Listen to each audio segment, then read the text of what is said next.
Today we're in Bloodvein First Nations. We brought along with us visitors from Canada and from the US, and we want to give them an opportunity to see one of the communities that's part of this World Heritage Site designation. So we want to give them a chance to talk to people and see the people and feel the land, where these people have lived for thousands of years.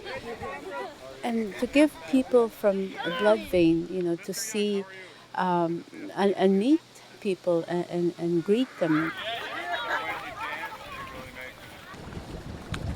Although I had read a lot about Pimachiowin Aki, there's nothing like when you see it from your eyes. It's huge. It's a land to be certainly protected. It's a beauty in itself. And I had, I guess, no idea that this even existed a few months ago. This place is vast, and you don't get that just by reading brochures or by being briefed or even by seeing snippets online. You have to experience it, and it's terrific. We do conservation work in various biodiversity hotspots around the globe. And what we found was that the projects that work the best are the projects that are initiated on the ground, especially with indigenous groups. We went to the Bloodvein yesterday, up to the reserve there, and we had a tour of the river, which is a spectacular river, I have to say. First Nations people are, on one hand, self-sufficient, live off the land, steward the land, take care of the land, have a deep affinity with the land. And on the other hand, I think are still, today in 2011, the least understood population in Canada, let alone Manitoba. So it was extremely interesting to be with them for a little while, to sit with them, to eat with them, to talk with them. Just extremely interesting. They have a lot to say, and we have a lot to learn from them. I love the boreal forest. The boreal forest is ecologically awesome. It is the world's largest forest, the largest source of fresh water anywhere on the planet, home to grizzly bears and polar bears and black bears, and some of the best of what's left is here in Pimachiowin Aki. I think this is amazing because of the fact that this is First Nations led, and the fact that the First Nations have said, look, we're going to plan in a way that's completely different than how traditionally governments, NGOs, businesses, and others have looked at the boreal forest.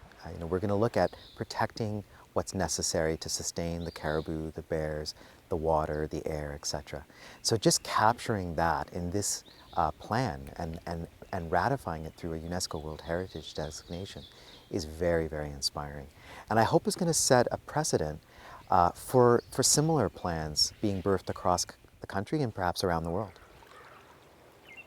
The great thing about the boreal forest is it's a huge, huge area of basically pristine forest land in Canada. It's one of the biggest ecosystems that's left in the world to protect. And this is a pretty good size piece of the boreal forest in Manitoba, which is very important if you want to protect species like the woodland caribou, which need large areas to roam around in.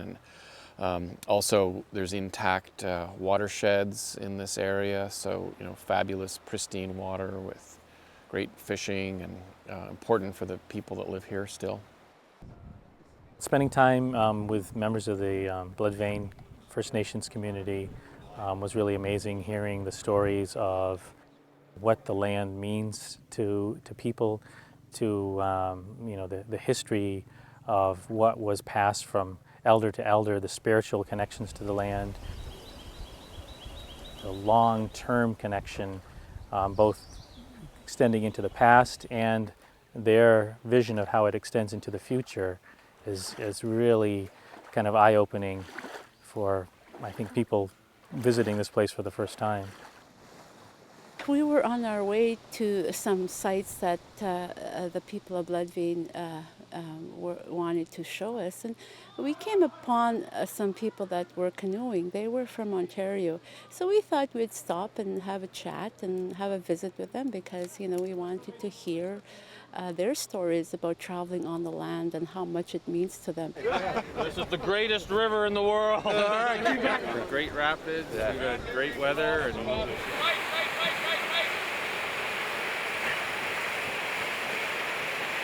just got to be preserved for the future.